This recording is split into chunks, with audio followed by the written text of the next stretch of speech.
வணக்கம் நண்பர்களே. நம்ம இப்போ வந்திருக்கக்கூடிய கோயிலானது சதுரங்கப்பட்டு இருக்கக்கூடிய மலைமண்டல பெருமாள் கோவில்.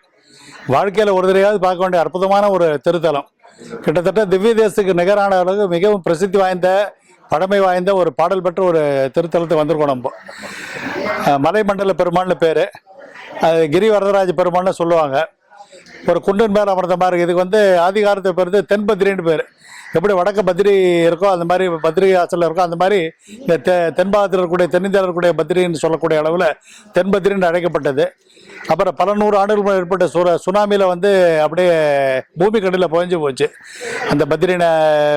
தென்பத்ரின்னு சொல்லக்கூடிய இந்த சுவாமி அப்புறம் விஸ்வரூப ஆஞ்சநேயர் 20 அடி வரும் விஸ்வரூப சுவாமி ஆஞ்சநேயரும் பூமிகளில் புரிஞ்சதாக சொல்லப்படுது.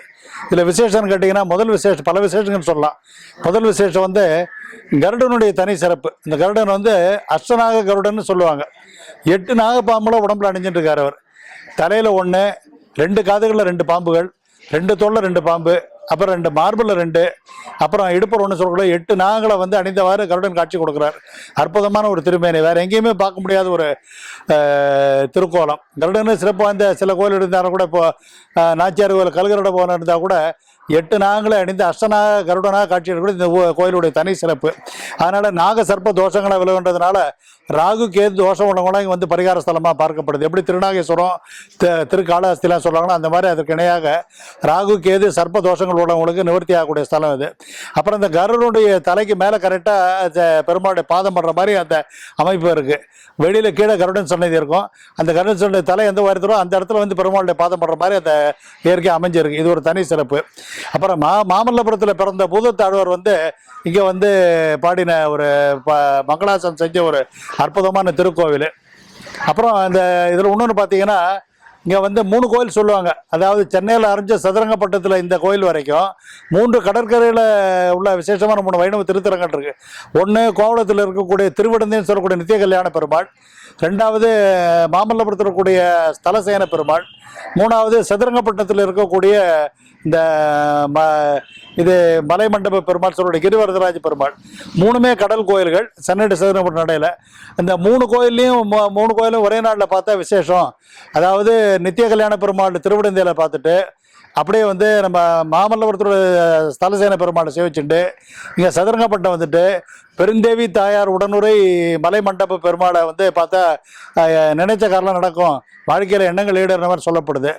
அதே மாதிரி போகர் சித்தருக்கு இங்கே பறக்கும் சக்தியை இந்த கோயில் தான் கிடைச்சா சொல்கிறாங்க. இன்னொரு சிறப்பு.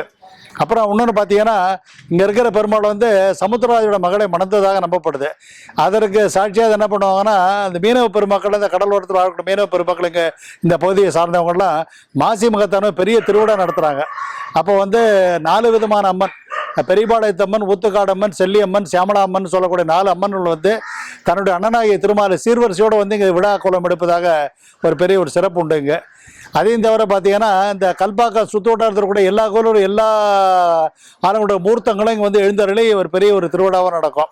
ஸோ இந்த மாதிரி பல சிறப்புகளை அடங்கிய ஒரு அற்புதமான திருத்தலம். உள்ள கிரிவராய பெருமாள் ஒரு கிரிவரதன் ஒரு பேரும் உண்டு, வரதராஜ பெருமாள் ஒரு பேரும் உண்டு, அஷ்டநாகருடன் ஒரு தனி சிறப்பு. மீனவர்கள் அவருடைய தெய்வமாக அவருடைய பெருமாள் சமுத்திராய மகளை கொண்டாடுறது, அது திருவிழா எடுக்கிறது 2வது சிறப்பு. அப்புறம் 4 நிலைகளில் அம்பாள் சியாமலா தேவி, ஊத்துக்காடம்மன், செல்லியம்மன், பெரியபாளையம்மன்கள் இங்கே விழாவில் கலந்துக்கிறது இன்னொரு சிறப்பு. அப்புறம் கருடனுடைய தலையும் பெருமாளுடைய பாதம் ஒரே அளவில் இருக்கிறது அந்த உயரத்தில், அது ஒரு அடுத்த சிறப்பு. நாகுக்கேது நாக சர்ப்ப தோஷம் விளங்க போகக்கூடியது இப்படி ஒரு தனி சிறப்பு. அப்புறம் தென்பத்திரின்னு சொல்லக்கூடிய தென்பத்திரிகாசம் பத்ரிநாராயண பெருமாளும் 20 அடி விஸ்வரூப ஆஞ்சநேயரும் 1735ஆம் ஆண்டு சுனாமியில் அப்படியே பூமி கடையில் பஞ்சம் சொல்லப்படுது. முழுக்க குடைவரை கோவில். ரொம்ப அற்புதமான திருத்தலம். வாழ்க்கையில் ஒரு பார்க்க வேண்டிய ஒரு திருத்தலம் தரிசித்து ஒரு உணர்வோடு நம்ம இங்கேருந்து விடைபெறுகின்றோம். இதே போன்று பல சிறப்புகளை கொண்ட அடுத்த ஒரு திருத்தலம் உங்களுடன் இணைகின்ற வரையில் உங்களிடமிருந்து நன்றி கூறி விடைபெறுவது உங்கள் நண்பன் ஆசங்கர். நன்றி, வணக்கம்.